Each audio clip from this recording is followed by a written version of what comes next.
What's up, everybody? It's the most professional wrestler, Brian Myers, and the host of the Major Wrestling Figure Podcast. And right now, you're listening to Battleground Podcast.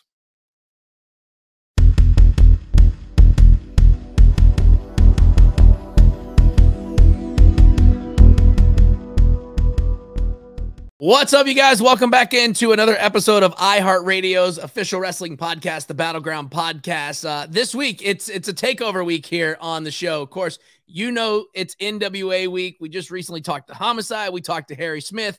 PowerrrTrip 2 is this Saturday, April 30th at Oak Grove, Kentucky. Of course, you can still grab your tickets at nwatix.com.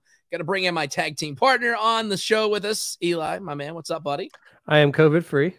Yes, that's the good thing. So the negative test came back. You're good. We're good. Saturday. So we're good. And normally, if you've noticed on the show, Eli usually wears a shirt to tip off who our guest is, and I kind of stole that from Eli and took this shirt of our guest today. I have that shirt, but it's from Big Me and not Little Me, so I can't wear it anymore. And I freaking love that shirt, by the way. It's the best. So let's bring in our guest. Brian Myers joins this show. There he is. Thank you, Brian, for coming on the show today. What's up, guys? Thanks for having me. He was all like, "Who, me?"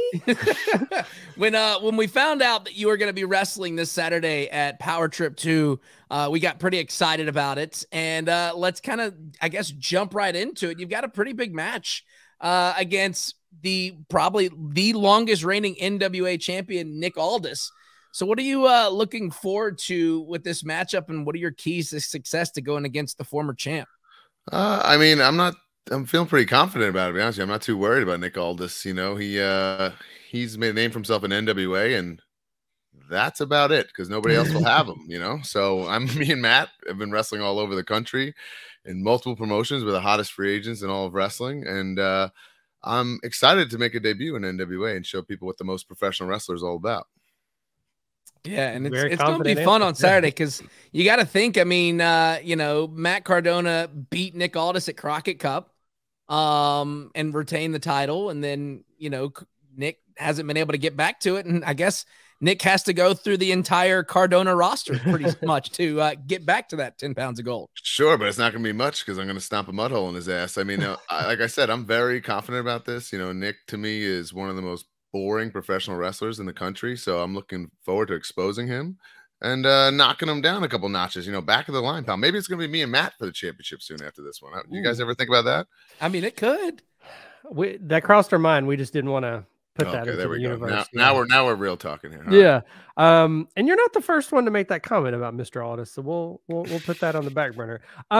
What has working with the NWA? I mean, how did you get involved with it? Did you like the product growing up? When we talked to Matt, he was like, I didn't really watch NWA growing up. I mean, were you a fan growing up? Or? No, I mean, I was too young, so it just doesn't really add up. I mean, my first memories are WCW, and I found that through actually collecting these, being a WWF fan and collecting these Hasbros. When I was at Toys R Us, and I see, Ric Flair and this thing, and I'm going, what are these guys? And that's how I found their WCW Galoob guys, and that's how my little 5-year-old brain realized that there's more than one wrestling company. It was like kind of moment for me. So that's my introduction to anything non-WWF, basically, if you will. But obviously, I'm a huge, massive, blithering wrestling fan. I'm very open about that, and I've done my research and my due diligence, and I'm pretty honored to be a part of NWA. Having my first match and having a big, high-profile match like this is a pretty cool way to make a debut in a big-time, legendary company, if you will. Yeah, those Galoob toys were awful. I mean, but I had all of them, man. I beg to differ. If you look at them, I think they're like little beautiful works of art. They're all individually sculpted after the guys. The problem with them is really, and after this is years of doing research, me and Matt, is the boys were so lazy taking reference shots. So like Dooms and sweatpants, because that's like what they that's what he was wearing. Yeah, that's what they rolled up to the building in. And the artist, he's not a big wrestling man. He doesn't know any better. He's getting these pictures, and that's what he has to work with. So like the Steiners don't have their knee pads on. There's a lot of things like that, but that's way out of inconsistency. Galoob's hands. Yeah. Well, I had the ring, and I prefer the Hasbro ring, obviously. And I think it was like I just had the little generic WC. It was just a little gold belt that said WCW, and it was just kind of like, I don't know. And I think it was kind of like you know, Hasbro had the advantage. You know, you had the action movements, sure. and then you Yeah, had for sure. Sting just sitting there like this. Yeah. You know, and it was You had just kind of. you had to let your creativity run wild a little bit. That your imagination had to help you out with those gloobs. But even the Yeah. Hasbro's too. I mean, it was great to just have arms that move. That was a big deal compared to LJNs and stuff. Yeah, yeah. So, anyways, big toy guy too. So Yeah, and that'll get into the conversation. I mean, we'll get into that, but I still kind of want to stay on the toy conversation. We saw this as we were scrolling through Twitter, and we're a big belt guys, as you can tell.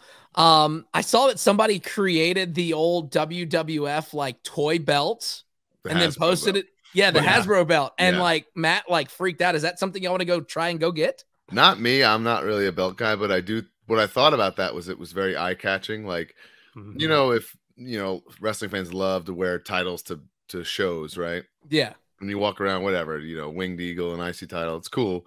If you had that, that's like a head turning, like what conversation piece that like a true wrestling fan is gonna go, what? You know, tell me about this. This is crazy. You know, that's what I thought was cool about that. Because I remember when I first saw it, and I was like, "Did somebody like mess up a belt?" And they're just kind of like posting it on there. And then when I started reading, away, man. Yeah, when I started reading about it, I was like, "I got it now." Yeah. And then when I saw Matt talking about it, I was like, "This is creativity," because you see everybody creating their own belts. And I mean, put it online; they'll sell out in a day. I mean, if it's limited quantity, I'm sure. Definitely. So let me ask you this. What has kind of been, because I mean, you and Matt are really close. What has been your reaction to Matt winning the NWA World's Heavyweight Championship? I thought it was really cool. I thought, you know, he sent me the picture last week of him on the cover of PWI. I'm like, that's just another thing. You know, I'm just very proud of him. I always knew he had it in him. I think, you know, I had a little bit more experience with this because I was fired once before. So I had to lay the land. You know, I did a lot of things. I had worked with Impact Wrestling. I'd worked with Global Force, you know, independents all over the world and stuff. So he just, you know, he had to dip his toe into this world that was not WWE for the first time in his career. And, you know, he did dip the toe, but now he's taken a giant cannonball into the water and made a huge splash.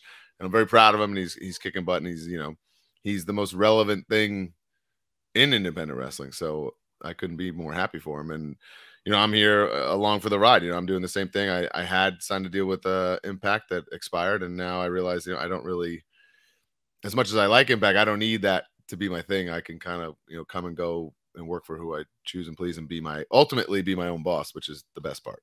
Yeah. Well, we talked to Matt 2 days before he won the title, and we were just talking about, you know, like you just said, I mean, the buzz between him and you guys both. But I mean, like, it was just like, we were like, Billy has to put the belt on it. I mean, like, you got to. I mean, it's like, you don't have like a lightning rod walk into a company and just say, hey, here, you know what I mean? Like, it's, yeah. So it's been really awesome. I think a lot of the people, especially down here in Tennessee, where we're in kind of NWA country, not happy about Cardona being the world champ. But I mean, like, what he's doing for that title right now, I mean, you got to go back to what, Ric Flair? I think it speaks for itself. Yes. Yeah, it totally does. Well, speaking of your career and your plans, what are your long-term plans with NWA? Are you just going to kind of come and go as you see fit? Or are you going to stay in for a while? Or well, I think you know, being that I've never been there, and even as we speak, I think Saturday's a big deal. You know, will I like my surroundings? Will I dig what's going on in NWA? I don't know. Time will tell. I'm very interested. I'm open ears. Yeah. You know, I'm going to go. All I can tell you is I'm going to go in and do what I do. And that's give it 110%, try to steal the show, try to make Nick Aldis relevant for once in his career, and kick his ass. And it's going to be very brutal come this Saturday. Of course, NWA returns to Oak Grove, Kentucky for PowerrrTrip 2. And speaking of NWA, I think it's great. I mean, you look around at all the things that are happening, and recently they just announced the Always Ready pay-per-view in Knoxville. I mean, come on. Where'd they get that name? Yeah. I mean, that goes to show you that, you know, maybe NWA needs the major players more than the major players need the NWA at this moment. So that's a nice thing to have in your back pocket. Yeah. I mean, not many people can say that, hey, we helped name a pay-per-view. So, and I sit here and think about it, and your first match again in this Saturday against Nick Aldis, and, you know, after you beat him and whatnot, like, do you have your eyes maybe set on the junior heavyweight championship? Maybe you and Cardona go after the tag team champions? I think first and foremost would be the tag team championships, because I think that's like similar to Matt being the NWA champion. That lineage is there, and that's cool, and there's history behind that. And I think that's something that Matt and I can sink our teeth into. Yeah, y'all held some tag gold before, as we all know. So. Absolutely, yeah. So to add that to our resume, you know, that'd be a nice little thing on the Wikipedia page that we could be proud of, and you know, bring some more eyeballs to NWA for sure. We call that resume fodder. There you go. So you're also very active in what would Future Stars, I guess, Creative Pro Wrestling. You know, talent wise, what are you looking for in new students? Because it's got to go past I like wrestling. I mean, what are you looking for? I tell these guys, you know, people show up day one at Creative Pro. This is like any other gym. Okay, I'm always going to be here. This is going to be open, and you come. You're going to learn. You're going to work your ass off, and you're going to improve. If you sign up to a gym and you don't go there and lift some weights or get on the goddamn treadmill, guess what? You're going to not improve your physical like fitness. Most people with a gym. Yes. So it's just like anything else in life. If you put in the hard work, you're going to reap the benefits. And that's pretty much all I ask of students at Creative Pro, you know. And we've been lucky, you know, to build the community that we have. And to be honest, it's never been about financial gain. So if somebody's at Creative Pro and they don't have, you know, the attitude that we want, or they're causing problems, we say, hey, see you, pal. Yeah.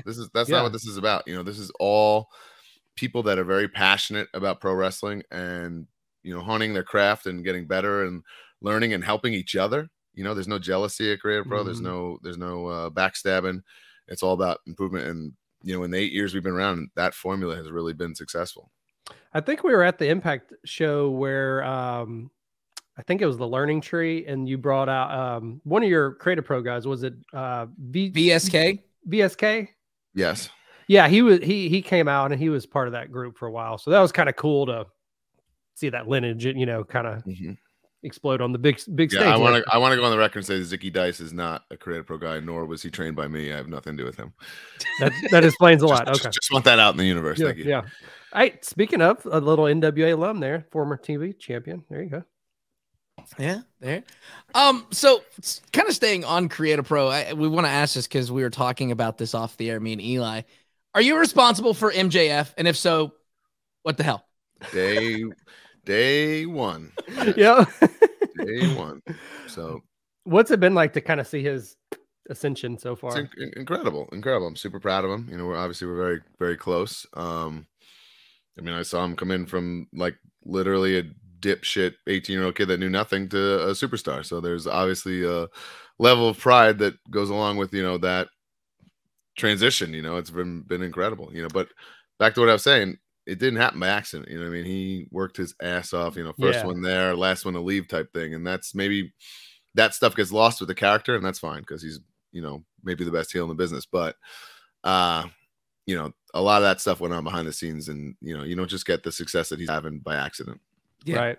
And was he like kind of zeroing in on him? Was he more of a just kind of like refining? I mean, did he kind of have a lot of tools already, and you just kind of had to like, or was he like when you met him, was he green?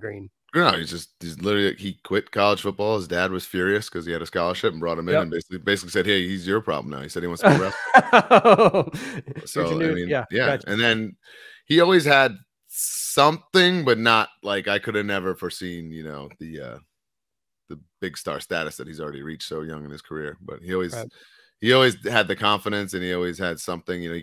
I remember day one promo class, he kind of lit up this kid, making fun of him, and I had to like kind of like, you know, trying not to be biased. I'm trying to hide my laughter. Slaughtering this kid, you know, it was low hanging fruit that he just annihilated. So he always had that kind of in him. So I just taught him, you know, the hammer locks and the headlocks and the takedowns. There you go. That's awesome. Okay, so let's shift to something fun. Toys. You and Cardona have the insanely popular Major Wrestling Figure podcast. Just a little kind of a softball question. What has been your favorite wrestling figure release, let's say last 2 years, like through COVID? And then are you a fan of the AEW line of figures from Jazzwares? I love the Jazzwares stuff, to be honest with you. I mean, one, right off the bat, we're in this golden era where there's so many companies pumping out so much different product, different styles. So like there's literally something for whatever you're into. If you're into, you know, nostalgic retro stuff, there's several companies making things. You're into modern day incredible, you know, elites with articulation and stuff like that, and multiple heads and hands and posability. There's that for you too. So we're really blessed as wrestling figure fans right now for all that's going on. So of course I love the Jazzwares line. I really love a lot of the ringside exclusives because those have like the added, you know, you're paying for it, but you're getting that added value of like a really exceptional figure. So I'm a big supporter of that. Not to mention, you know, I have kind of like my hand in a lot of AEW stuff with my students and things like that. So, you know, every time MJF gets a figure or whatever, that's pretty freaking cool for me as a coach. And then in the past 2 years, my favorite, I'll have to be completely biased and say the Myers and Cardona Super 7 Ultimates, which are still available at Ringside Collectibles, very limited amount, but we, you know, within a week of being let go by WWE, we got a call from them and we put this thing together. So it's been like a super cool passion project that we've really had our hands all over, and to see that like come to life, pretty incredible. And it's gone so well that we're already working on, you know, a series 2, if you will. Oof, so that's awesome. It's just been so cool, and everywhere we go, it's these people are just bringing these things to us to sign, and it's just so overwhelmingly flattering that you know, I got to pick those two. Yeah, and their line, their New Japan stuff's been killer. I've got Okada somewhere around here. Okada is, I think Okada might be their best wrestling figure that they've ever done. Yeah, I love the Super 7 stuff. I've got a lot of the reaction figures. I like that one. Oh, I mean, that's an exceptional figure too, but you got to destroy the box to really appreciate it. I know. And then the Mr. rules T too. Yeah.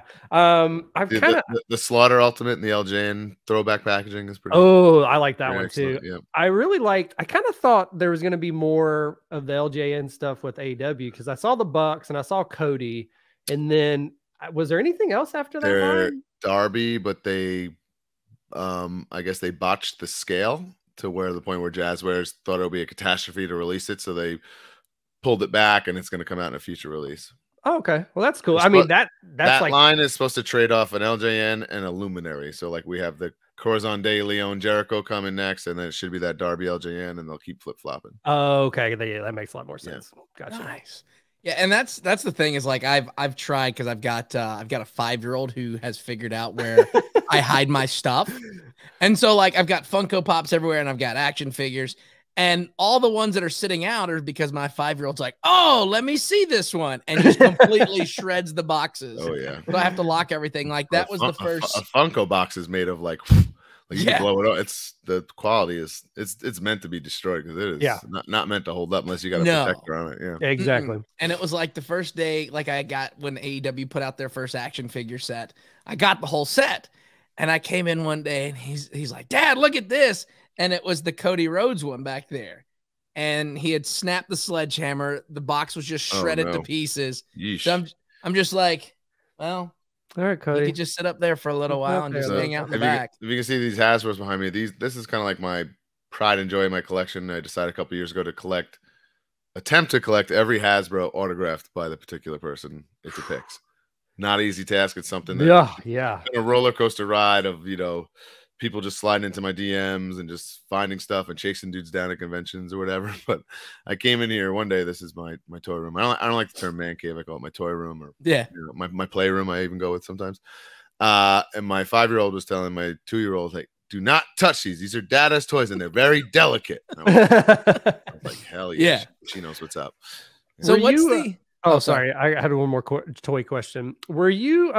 This will be kind of a pitting against each other. Did you were you more of a fan of like the Jax WWE stuff, WWF stuff, or do you like the more modern stuff, the Mattel stuff? So I think like my wheelhouse is like Hasbro earlier stuff because it's sentimental to my childhood, and then in between stuff not so much. And then now I love modern day. You know, if I'm staring, I have an Ultimate Shawn Michaels and I got him posed in the full. Like you couldn't do that when you're a kid. That's like my own, you know, changing the hands, the heads, the expressions. Like I think that's like the art of a wrestling figure that a modern day, because I'm not, you know, I wish I could, but I don't have a current figure fed where I'm sitting down, you know, crisscross applesauce playing with these things. Like I wish, but you know, it's not realistic. So my way is getting these and being able to pose them, you know, Johnny Silver, Creative Pro alumni here, doing the Dark Order pose. It's like, that's cool to me. You know, Yeah. that's the modern day way of collecting. Yeah, that makes sense. I love the Jack stuff, but looking back on it now, I got a I don't know, it was either Dusty or actually I think it was Bam Bam. And just the scales, just a little, I don't know. There's no scale to Jack's figures. Yeah, it's just all over the place. It's non-existent. Yeah. Yeah, and so like the Mattel, like I mean, that just getting the scale right off the bat has been Yeah, I'd say about 85% of the time Mattel's scale is on point, and it makes a world of a difference when you have when you amass a collection of these things. Oh, totally. Yeah. So let's kind of, we're going to shift a little bit back towards wrestling, and then we'll get back into toys, because I mean, we could sit here and do this all day long.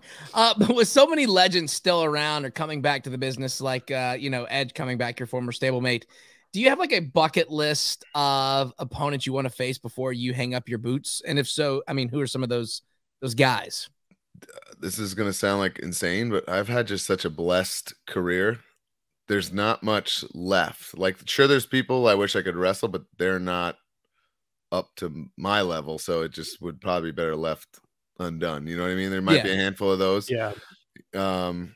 Like, I would love to. Like, nobody wants to wrestle Ric Flair right now, like or me, Matt and I have wrestled Ric Flair, so that's not even on my list. So like, I've just had such a blessed career that there's not much left for me, like in that sense. I would love to do Matt and I versus the Impact Players, but I don't think Lance hasn't wrestled in years, and I don't think PJ is near ring shape at this point, but so it would be things like that.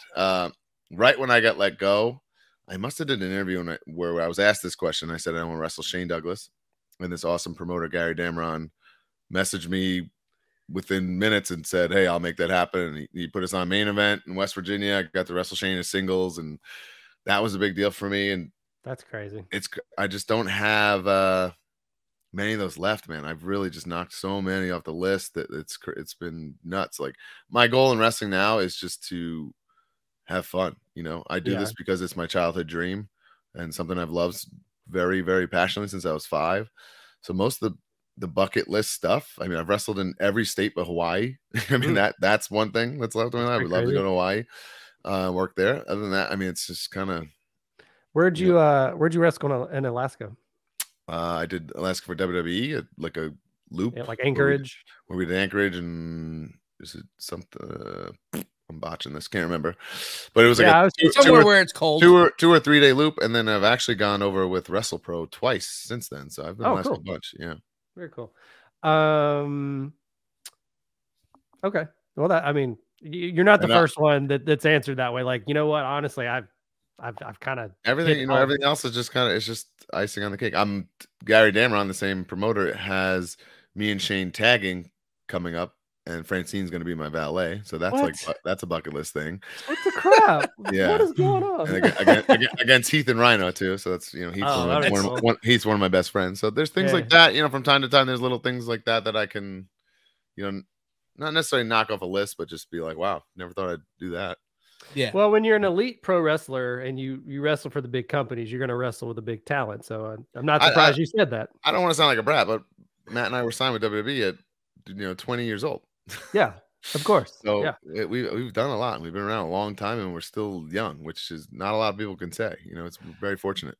Yeah, it's got to be kind of weird to when you look back and like, I went to wrestling school. I've done 2 tours with WWE, tons of championships, all this stuff, and it's like, man, I mean, you still got 15, 20 years in the tank if you want it. You know what I mean? And that's another thing. When I started in like 2003, you didn't really get past 30. You're like, oh my God, you're so washed up, And now you got guys like Dustin Rhodes and Jericho just still like lighting it up at 50 plus. And it's like, okay. And I'm thinking to myself, if these fucking guys are doing it, I'm doing it too. You know what I mean? Yeah. And it's motivation for me. And I love that. So. And even Sting, he's not doing a real load, but 62. I mean, Sting's still having he's jumping off of awesome balconies. Run. I mean, if you told me that, I mean, it's incredible what he's doing. Yeah. So speaking of, well, we weren't really speaking of that. Okay. So jumping to, AAW just announced their co-headlining show, New Japan. Impact has always worked with other companies. NWA is working with others, bringing in Ring of Honor, blah, blah, blah.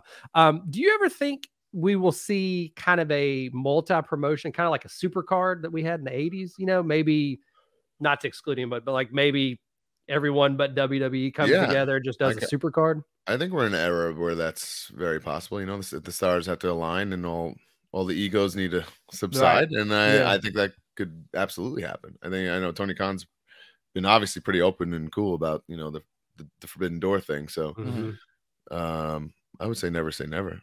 Yeah.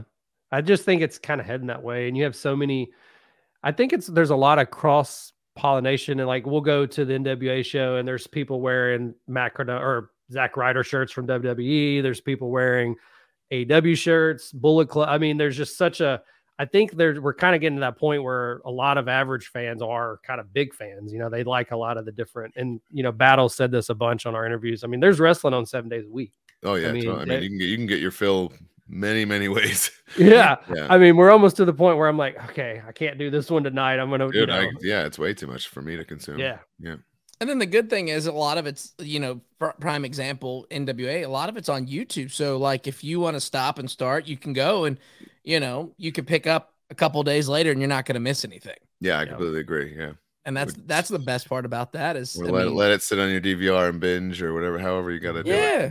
You got a Saturday to kill and you got a couple hours. Let me just clear it out real quick and watch, you know, YouTube or Twitch or what. Yeah. And that's the other thing. It's like all these wrestling companies are going on to Twitch now.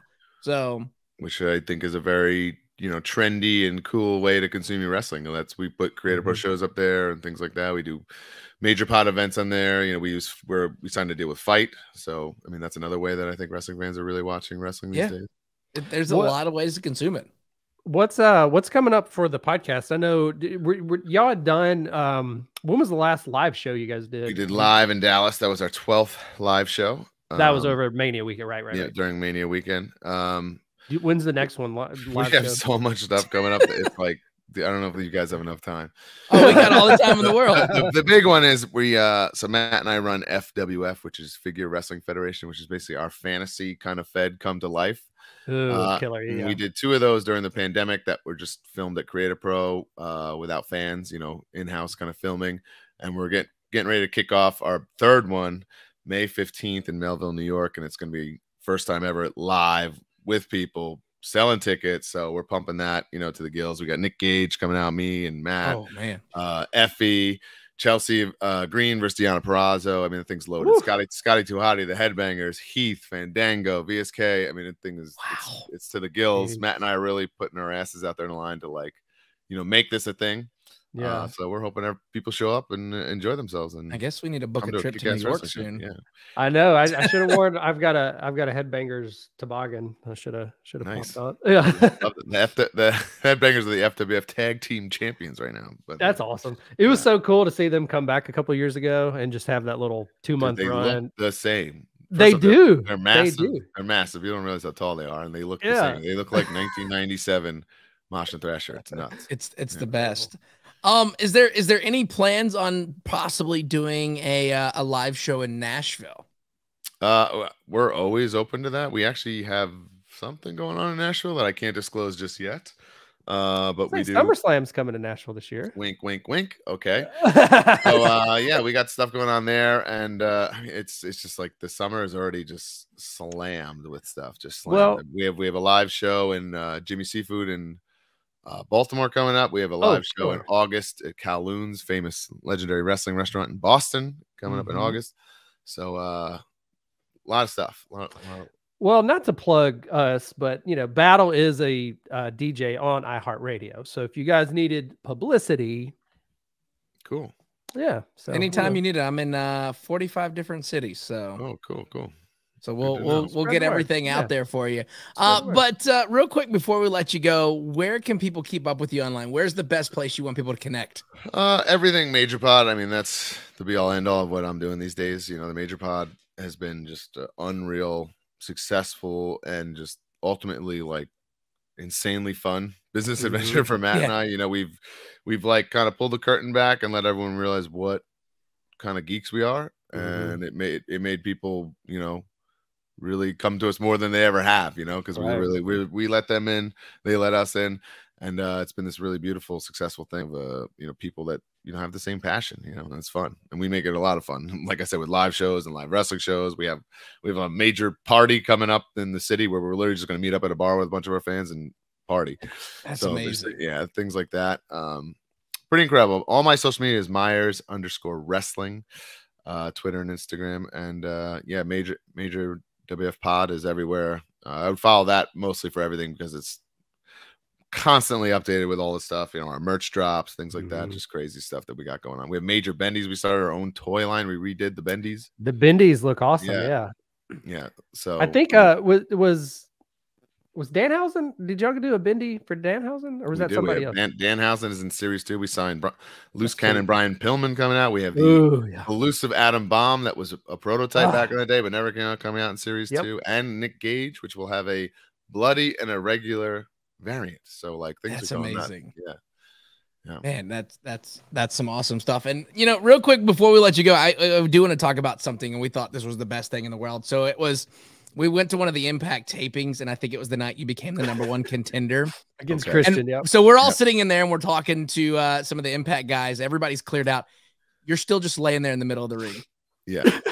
And I was you sold that pile driver for. I mean, the crew was breaking things down. They're getting everyone out. I mean, I keep turning around, and you're just. I don't know how long you laid there, but it was absolutely. It may have been like the highlight of our summer. Last summer, it was incredible. I can let you in on that. So I become the #1 contender for the Impact Championship, but I'm a heel. And I'm getting halfway up the ramp, and I see Sami Callihan coming after me, and I'm like, it's a shitty way to end a long night of wrestling with a bad guy on top, and you don't want the people walking out sad kind of thing. Yeah. So I knew what he was doing, and I took a couple pile drivers, whatever, and then I just laid there, and that was an ode to Chris Candido. I had seen him do that in like an independent when I was a kid, and he's my favorite wrestler of all time, so that's why I did that. And it's pretty funny you guys said that, because several people have mentioned this to me like several times and stuff. How much, I guess people really got a kick out of it. So it was great because we looked and they were like clearing out, and we were talking to some of the guys doing the camera work, and I was like, is he gonna get up? Like, what are we doing? And I think Ross was like, all right, Brian. And then you just still laid there. And I was like, I guess we got to go now. And even when the curtain was still shut, you were still laying there. And I was like, this is great. This is great. And this may be a little too early, or maybe we're keeping the curtain closed, but Slammiversary is coming back to Nashville. You think we might see you there? I literally texted Scott D'Amore last night and this morning about it. That's a big deal for me. 20 years to the day in the building. Pretty cool. The only shitty thing is it's Father's Day. But other than that, I'll be all smiles and ready to rock. I think. Somebody else. What was the other? The day before is my wedding anniversary. No. Yeah, I was gonna say there was a local wrestling show here recently that it was on Easter, and I was like, that's a crazy risk. Plan that one. Yeah, not a risk I'd be willing to take as a promoter. But. Yeah. Well, that's cool. Yeah, I think we're looking at doing an Impact week, so maybe we'll do a round 2 here in a few months or something. Nice, cool. Well, Brian, again, it's an honor to have you on the show, and we look forward to seeing you Saturday and seeing your hand getting raised, and then you just keep rolling through the NWA roster. That sounds good as shit to me, guys.